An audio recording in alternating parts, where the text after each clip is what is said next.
welcome to an Alfie James production for Signalman by Charles Dickens, adapted by Alfie James, with Mark Beer, Ben Kinsman and Alfie James.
I should have known at that moment. His eyes said it all. The dark shadow under his eyes stuck out from his pale ghost-like complexion. You dare not look for too long into them in case you get drawn too deep and become lost in the darkness forever, scraping against the side, desperately seeking the light that has long gone, like a nightmare that you cannot awake. I should have known. I should have detected the infection that invaded his mind. If only I had stopped, if only I had stepped back, if only I had listened to his words, to his warnings, if only I should have known the face of that man would not still sit resting in the back of my mind and haunt my sleep. His eyes would not be stuck, lodged in my memory like a vivid photograph that would not disappear, even when my eyes were open in the daytime. If only I had not been so naive and quick to judge that his stories were just a trick of the mind. I should have listened to that poor man's words. I should have not dismissed them as the ramblings of a poor, solitary man and the makings of a great journalistic story that would further my career. I would have seen the outcome. I could have heard the cry, could have done something. If only I had stopped that day and peered for a moment longer into his eyes, into the eyes of the signalman. I was standing on the top of the steep cutting, peering down at the stretch of the railway track. I saw him standing with a flag in his hand. Hello, below there! One could have thought that, considering the nature of the ground, that he could not have doubted where my voice was coming from. But instead, he turned himself about, looked down at the line towards where the track disappeared into the tunnel, almost as if he was searching for something with his eyes. I say, hello there, up here. There was something strange, almost remarkable, about his mannerisms, which attracted my attention, as if I'd been drawn towards him, even though his figure was foreshortened and almost like a shadow standing in the trench below. He turned and looked up at me. His face looked as if it was afraid, and yet perfectly calm at the same time. Look, is there a path by which I can come down to speak to you? Now, I say... Oh, not a very chatty man, are you? Normally, I would have accepted defeat and walked off thinking of the man to be rude. But there was something different about the man. I searched around at the landscape for a way down. Just then came a vague vibration in the earth and air, and quickly changing into a violent tremor and an upcoming rush which forced me to step back. My heart jumped at the unexpected noise as it shimmered over the landscape.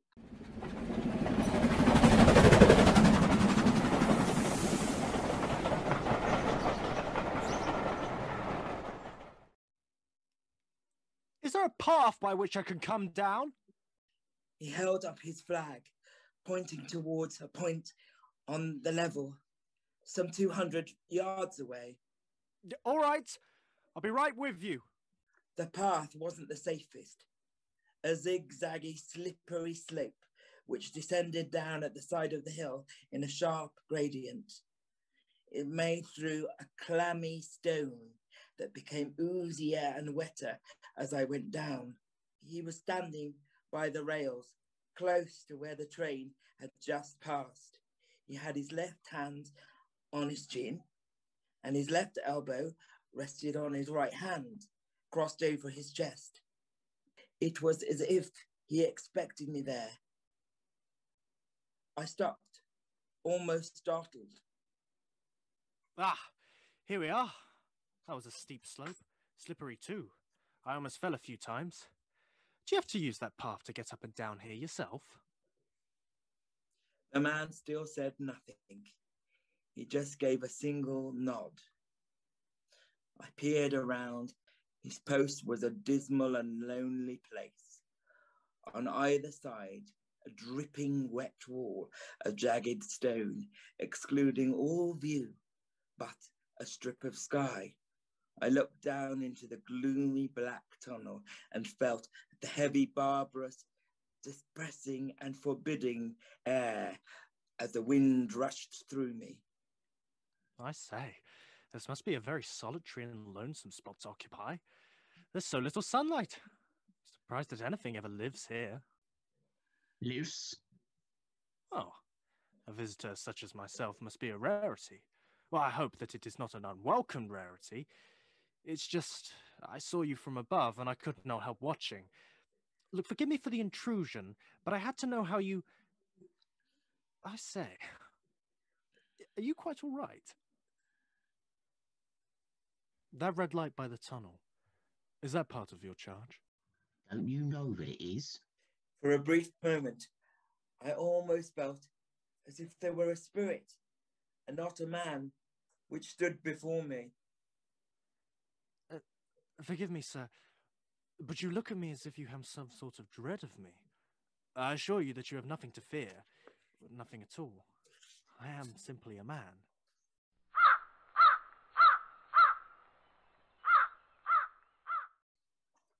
I have spent much of my life shut up in narrow limits. I've been confined, but now I am free. Look, my good man, why do you stare at me like that? I was doubtful whether I'd seen you before. But where? There. By the red light? But why? My good fellow, what should I ever do there? However, be that as it may, I never was there, and you may swear. I think I may. Yes, I'm sure that I may. Anyways, you must have a great deal of responsibility to bear. I can see that you possess an enormous degree of, shall we say, exactness and watchfulness, an eye for detail. And, if I'm right, your duties involve you having to change that signal to trim those lights, and to turn that iron handle now and then. Am I right? Forgive me. I have become a bit of a reader of such things. That is why I'm sorry, but do you find that you have become accustomed to the same routine day in and day out? Not much that I can do about it.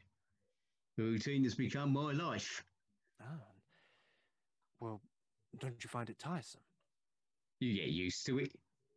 Comes like a language of its own down here between the long and lonely hours. And did you always want to do this? You ask a lot of questions. Oh, forgive me. I did not mean any offence. Even as a boy, I was rather a poor hand at figures and sums and writing. I could not help looking down at the signalman's right hand as he clenched it painfully. Is the air always this damp down here? You hadn't noticed here. Not noticed? I say. One must notice it when you are able to rise into the sunshine from between these high stone walls. Doesn't happen very often. I suppose in a brighter weather I do choose to get a little above these shadows. But I'm liable though. Most liable to be called by that electric bell, and I can't miss it. I must not miss it. Yes, anyway. I say, it is rather cold out here. I suppose I could put the stove on. Ah, that would be splendid. I admit that I'm still not quite accustomed to walking far. Look, are you sure that you're all right? Why wouldn't I be? Well, it's just that you're staring at me again. I'll boil some tea.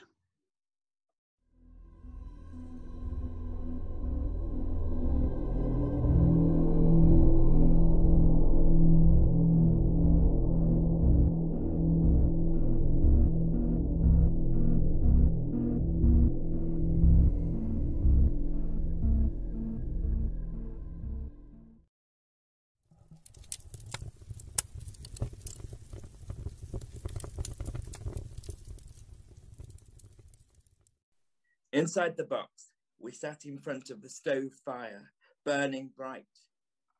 There was a desk of official book in which he had to make certain entries, a telegraphic instrument with a dial and a face and needles, and the little bell. I hope that I'm not making a nuisance of myself by imposing myself onto you. No. It is I that should be apologising. It is true that I don't get many visitors here. In fact, I barely speak to anyone these days. It can be a heavy burden doing this job. Not because of the work, it's taxing because it isn't. But it's a responsibility, you see. The duty. You seem to have everything to your command. Oh, I do believe I do, sir. But it never stops. There always seems to be something to be done or to be thinking about. It's never finished. These months of late have been... Yes? I watched him in detail whilst I drank my tea, as he went about his job, responding to the bell, taking out a cloth and pulling the levers down before sounding the bell once more. Here you are. That's the sum of my work. Never been of any interest to anyone but me. Oh, but I am interested, sir. So little to do, yet so much depending upon it. Oh, would you not say? See, I wonder what you do with your mind in between your duties. I do use my mind, but there's precious little profit in it.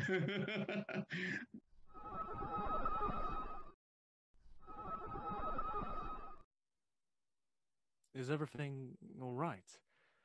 Or did you think that bell was about to ring? Suddenly, he leapt to his feet and crossed over to the door and looked out down towards the tunnel. It was as if something had come over him. His face turned a ghostly white. His hands began to shake uncontrollably. Sir? What is it? Well, what is the matter? Begging your pardon, sir. Sorry to startle you. My mistake. I'm not sure whether it was the heat from the cosy fire, or was it because I wasn't used to walking in the fresh air so much.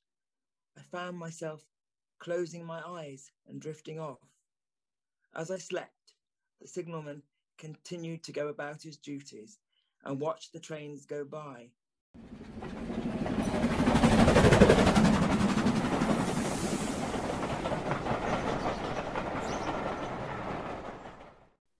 When I woke up, it was already getting dark.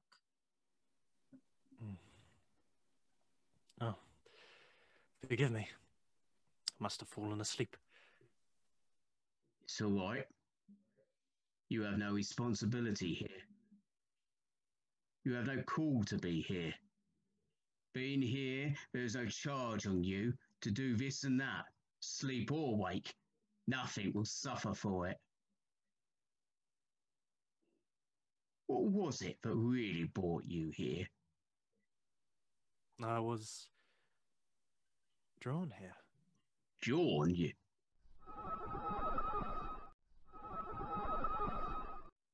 Just then, the loud chime noise echoed, and the signalman flinched and turned towards the bell as if he had done before.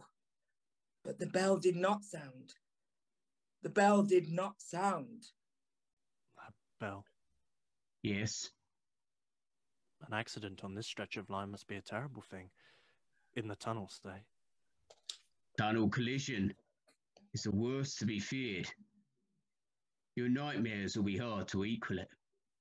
The wreckage becomes hideously compressed in a confined space, you see. The fire breaks out. The tunnel shafts and ventilation become like a furnace. You cannot see in the dark, or see to get the bodies out. The screams of the injured and the dying echo in the most persistent way. It's the shape of the tunnel, you see, sir. But you can only do your duty. Aye, sir.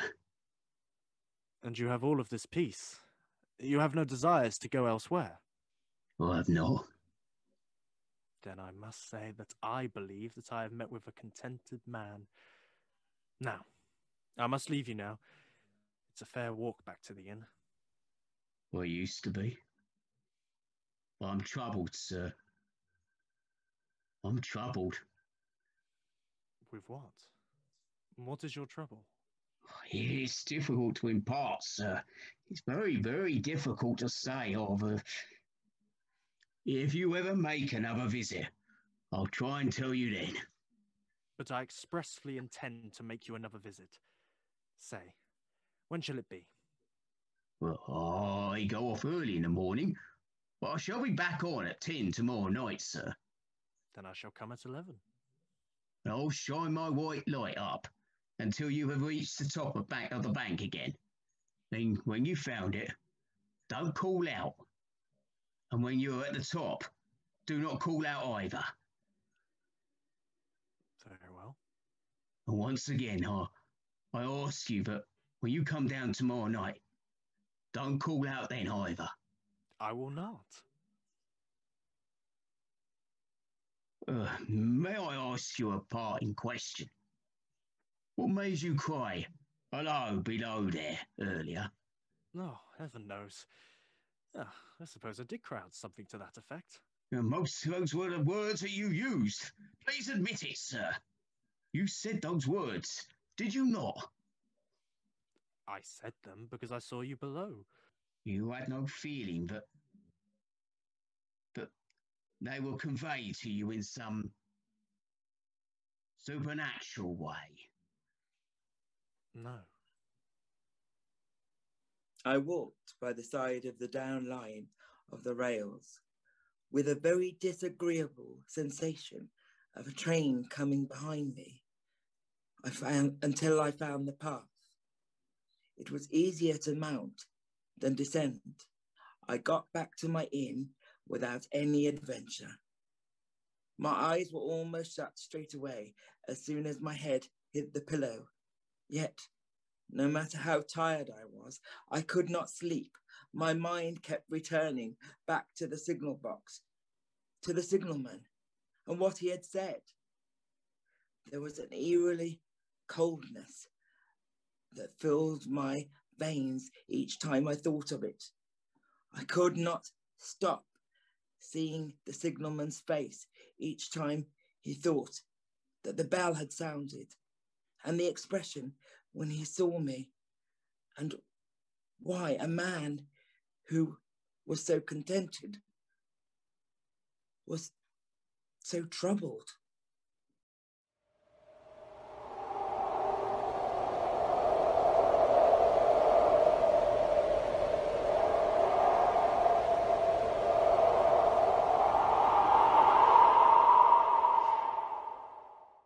Tunnel collision is the worst to be feared. To be feared. Don't call out. Don't call out.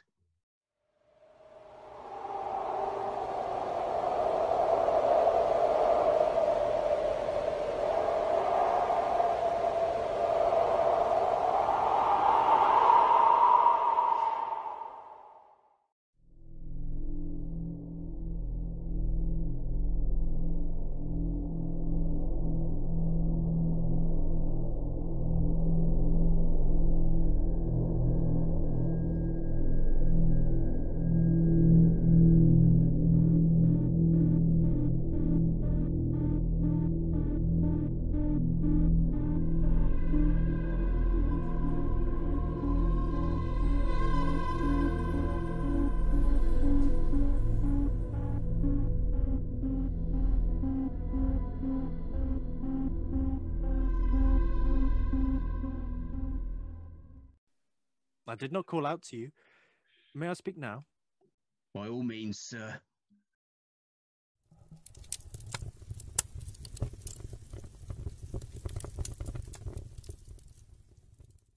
Once again, we sat inside the signal box by the warm fire. A clock was heard ticking in the silence. I had not noticed it before. I was sure it was there the first time that I visited, but it sounded with more conviction tonight. Maybe it was the cold night air.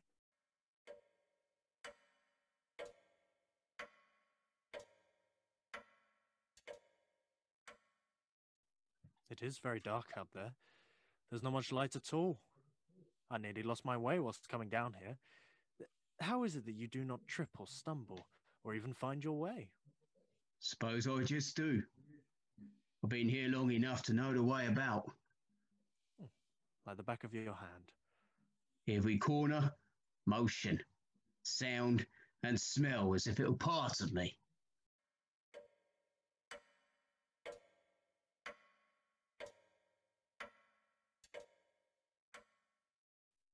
I've made up my mind, sir, that you shall not have to ask me twice what troubles me. I took you for someone else yesterday evening. That's what troubles me. That mistake. No, that's someone else. Well, who is it? I do not know. Is it someone like me? I do not know. I've never seen their face. Their left arm is across the face, and their right arm is waving. Violently waving. Like this, so. As to say, for God's sake, clear the way. Yes. How do you...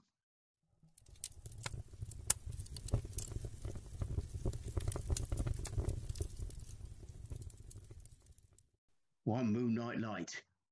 I was sitting here, waiting and watching the patterns in the fire, when I heard a voice cry. Hello, below there! I startled up, looked for my door, and I saw this someone else standing by the white light near the tunnel, waving as I just showed you. Look out! Look out! And then again. Hello there! Below there! Look out! I caught up my lamp, turned it on red, and ran towards the figure, calling, "What's wrong? What's happened? Where?" Look out! Look out! I ran towards where the voice was coming from. He stood just outside the backness of the tunnel. I ran right at it and had my hand stretched out to pull the sleeve away, but... What? What then? It was gone. Into the tunnel? No, I ran into the tunnel some 500 yards. The ground was wet, as it had been raining. I remember hearing my feet splash in the puddles. The mist was out of force that night. Or it stopped. I held out the lamp up above my head, and I saw the figures of the measured distances, and saw the wet stains stealing down the walls and trickling through the arch. A lump of uneasiness suddenly erupted out of nowhere in my stomach, and I felt cold, ice cold. I ran back out of the tunnel as quickly as I could. What was wrong? I looked all around the red light. I went up the iron ladder into the gallery, top of it, and then I came back down again and ran back in here. I telegraphed both ways. An alarm has been given. Is anything wrong? And? What was the response? Well, what did they say? All well. All's well. I should have known then. I should have not have been so quick to dismiss his warnings. I never heard of such strange happenings. But I should have known. I am sure that this figure was nothing more than a deception. A deception of your sense of sight. I mean, a minor alignment of one of the delicate nerves which minister to the function of the eye.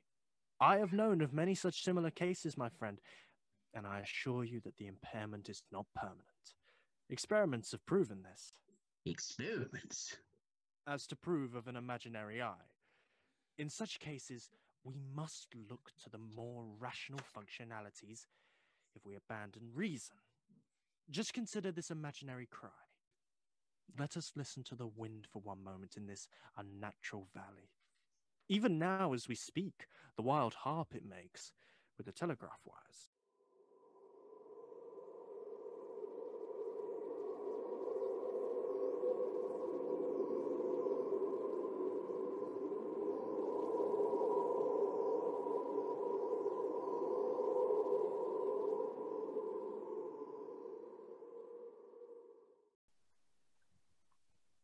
I know that sound well enough, sir.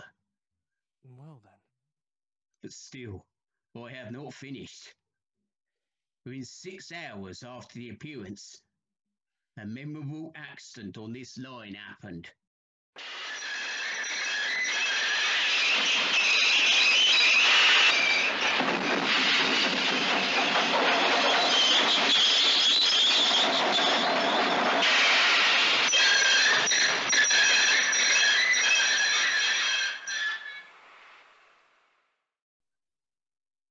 Within 10 hours, the dead and wounded were brought along through the tunnel over the spot where that figure had stood. More than 70 people had lost their lives that night. I tried to wave the red flag. I tried to make it stop. But it was as if... As if what? As if it had not seen me. What we have here, sir, is a remarkable coincidence, calculated deeply to impress the mind. But we are men of good sense. We must seek to understand by rational means. It was just a coincidence. But still I have not finished. Now, that was just about a year ago. 6 or 7 months had passed, and I had recovered from the surprise and the shock, when one morning, as the day was breaking, I, standing at the door, looked towards the red light.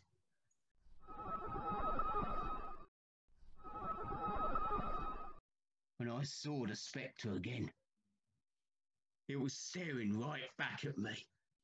Did it cry out? Did it wave its arm? What is it? I cried. Where's the danger? And? Nothing. It just leaned up against the shaft of the light, with both hands before its face. Tell me what to do, I cried. Answer me. What is it? What can I do? And suddenly I heard it. The thundering noise of the train coming towards me from within the tunnel. And the light from the front of the engine. I merely had enough time to jump out of the way, but as I did, I saw a carriage window open and a beautiful young lady hanging out of the window. She was screaming and waving uncontrollably. I waved as hard as I could see that there was danger. The train screeched, but the lady was thrown from the window onto the ground beside the track. She'd been killed instantly. They brought her body in and laid her down on this very floor between us. It's true, sir. True. That is precisely how it happened. So I tell you.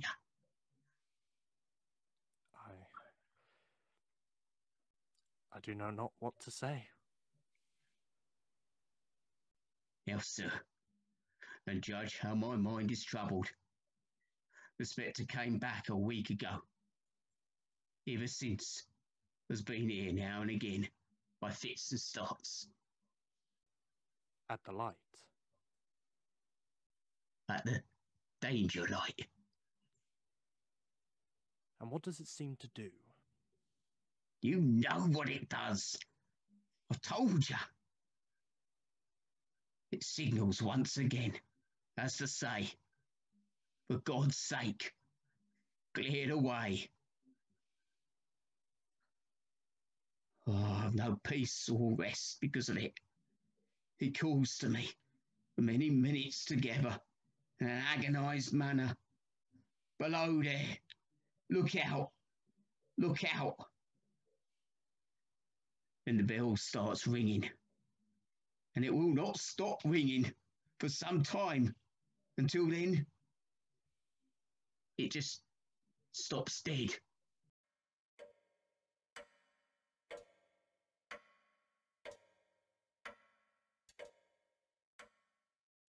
Did the bell ring yesterday evening, when I was here and you went to the door? Twice. Ah! Why, see, how your imagination misleads you. My eyes were on that bell, and my ears were open to the bell, and if I am a living man, it did not ring at those times. No, nor at any other time, except when it was rung in the natural course of physical things by the station communicating with you. I have never made a mistake as to that yet, sir. I've never confused the spectre's ring with a man's. The ghost's ring is a strange vibration in the bell, but it derives from nothing else. I have not asserted that bell stirs to the eye. I do not wonder that you failed to hear it. But I heard it. And did the spectre seem to be there when you looked out? It was there. Both times? Both times. Will you come to the door with me and look for it now? Huh? Come a little closer. Now, do you see it? No, I do not see it now. It's not there. We are agreed. Now let us return to the fire and be assured that there is nothing out there.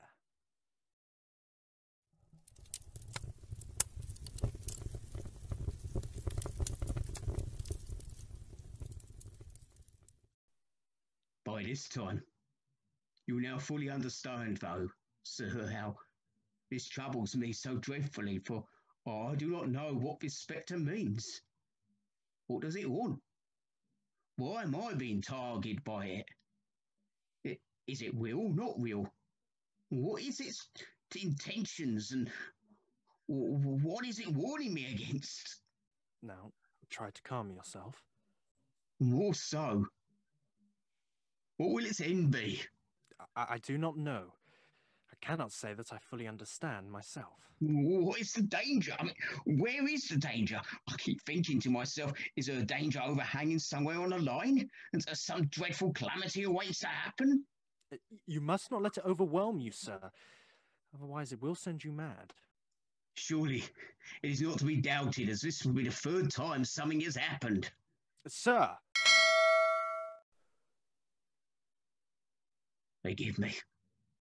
The signalman rose to his feet once more and undertook his ritual, sounding the bells and returning before taking the piece of cloth and switching the levels. I did not take my eye away from him the whole time. I did not know what it meant. Surely there had to be some reason which could be understood. I did not know what to say. He paused and hesitantly looked out of the window along the track, his eyes wide, the dark bags under them, like they were tunnels. His hands shook once more as he grasped it, one over the other. There had to be an explanation. He slowly returned to the fire.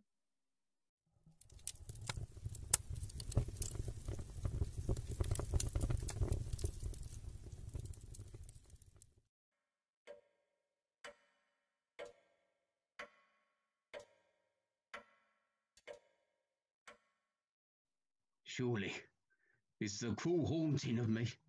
Is that not so? You seem a headstrong man, sir. A gentleman like I once was. You are young and you have a clear mind. You seem intelligent enough to understand and to find reason in my troubles. What can I do? He pulled out a handkerchief and wiped the drops from his forehead and looked straight at me. Could you not tell somebody? Who? Thy message, danger, take care. The answer would most certainly be, what danger? Where? And what then, should I say? Don't know, but for God's sake take care. They would think that I was up to no good. I would get into trouble. They would think that I was mad, and so they should. They would displace me. What else could they do?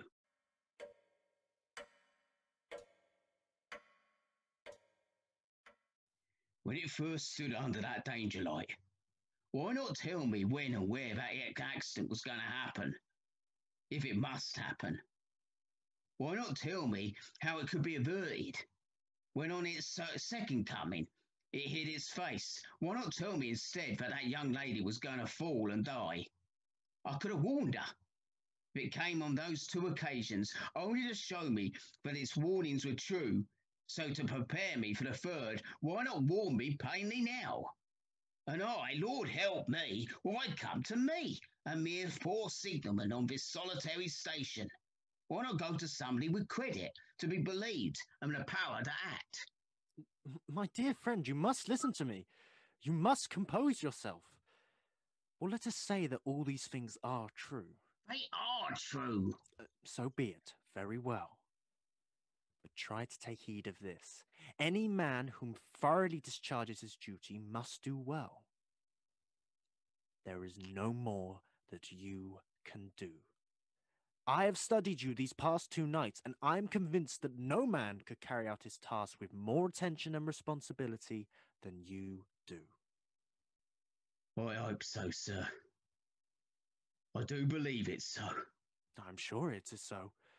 You must take comfort in this, that you understand your duty and that you always discharge it to the smallest of detail. These disturbing appearances, you cannot be called upon to interpret them. Believe me, take comfort in the discharge of your duty. You cannot be to blame. I believe that you're right about it, sir. I know that I'm right about it. Then I shall stick to my duty, then. There's nothing else to be done.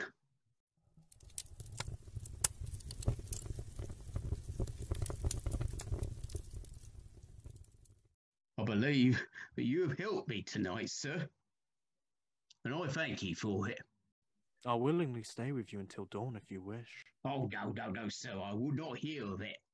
No, I've got my work to keep me company. Perhaps you will come again, though, sir. Yes, indeed. I think I will. And I shall not call out. Well, we'll be grateful, sir. Good night to you. Good night.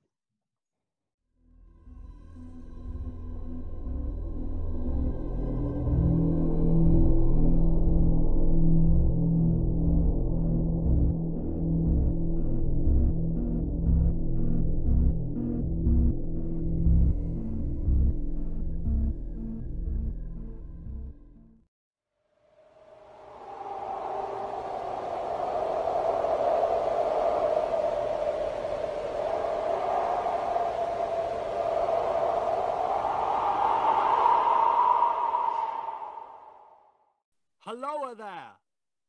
Helloa there! I was standing on the track. Helloa there! Helloa there! There was a figure, a shadow, a man. Yes, it was a man.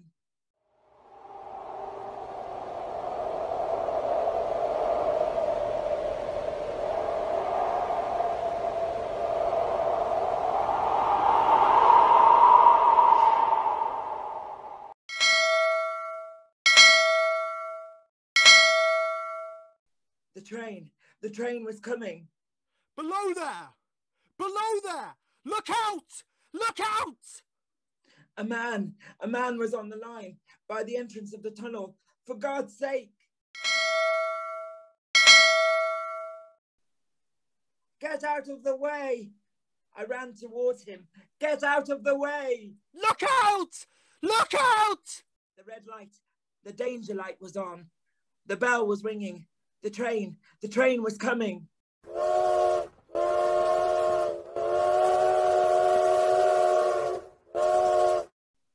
For God's sake, get off the track. He wasn't moving. He was just standing there. He wasn't moving. Clear the way! Clear the way!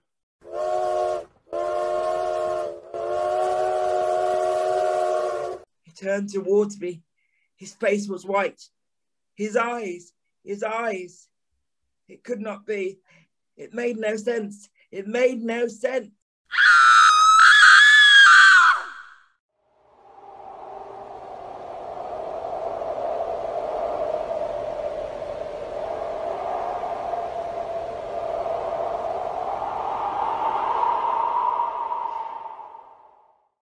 I woke up.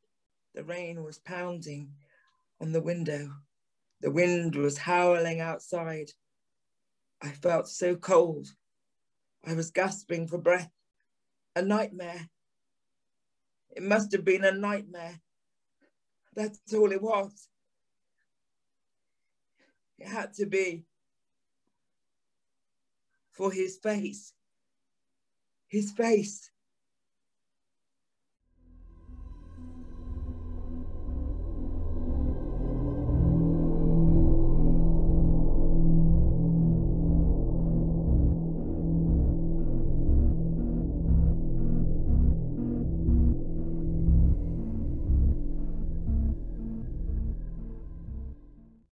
The next morning, I woke up early and hastily made my way down to the Signalman without even stopping for breakfast.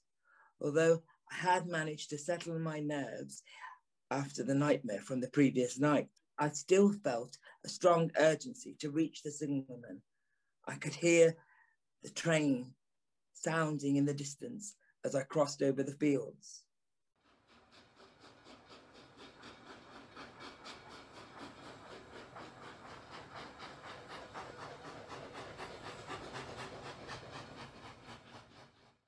The smoke was pouring out as it picked up speed along the line.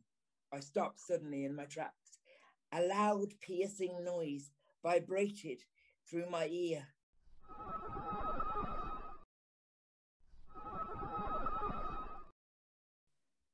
And then it stopped. The train rang its horn. My eyes widened. I began to run as fast as I could. Hello there! Below there! I reached the top of the bank. The signalman was walking along towards the tunnel. He was screaming out to someone or something. What is it? Answer me. What is it? Where's the danger? I tried to call out to him from above. Hello there! Below there! What was wrong with him? Couldn't he hear the train? What was he looking for? The red light, the danger light. He was looking at the danger light. I waved my hands as hard as I could. Below there! Below there! Look out! Look out! Tell me what to do. Tell me.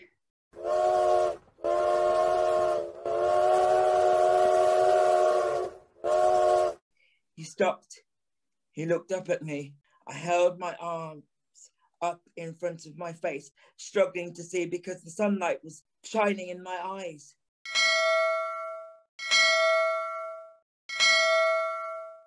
I was waving as hard as I could. Look out! Look out! For God's sake, clear the way!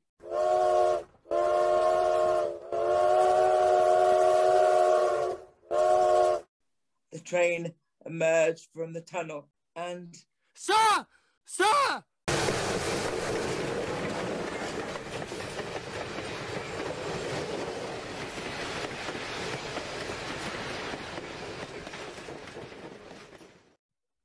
But he was gone. The train had taken him away. My whole body had turned cold as they took away his body. I looked down at the red danger light and then up at the hillside where I had been calling him from. It was at that moment that I realized that I had played a part in this ill-fated end. What I had been so quick to dismiss about his warnings had been true, yet I had brushed it aside as nothing more than a deception of the eye, tiredness, and that of the emotional state of a lonely man. Damn all reasoning. Why had I seen that face in my nightmare? Why had I heard the tremor on the hillside? Had my role been secured in this ghostly tale from the start? Is that why he stared at me as if he had seen a ghost in our first meeting? He could not be. There is no such thing as the supernatural. I looked up at the red danger light once more. I shut my eyes and I cursed it with all my heart. Then I opened them. I opened them wide at what I saw. The light had gone out. An unfortunate accident is what they said about his death. I tried to tell his story. I tried to warn others, but I was branded a fool. I even lost my job as a journalist. As the years went by, the nightmare haunted me, and from time to time, I felt a faint murmur in my ear and believed that I could hear someone calling. What did it want? What was it drawing me to? And that is what brought you back here. I had to come back. I had to see. Oh, no, forgive me, sir. But it is a strange reason to come back. Well, let alone become a signalman yourself. I had to. Do you not understand? I had to. No, I understand. It's just there have been no reports of incidents or accidents on this stretch of line, or in that tunnel for years. Why, it's the safest stretch for miles.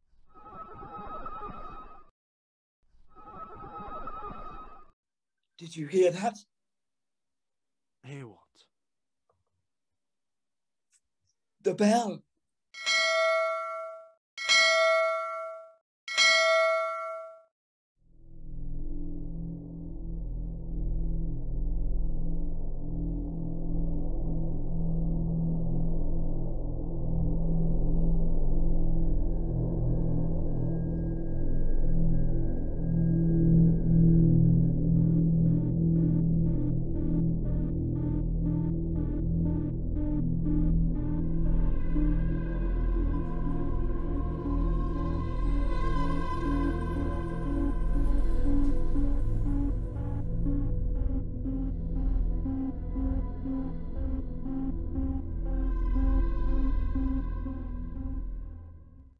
You've been listening to an Alfie James production for Signalman by Charles Dickens, adapted by Alfie James, with Mark Beer, Ben Kinsman, and Alfie James.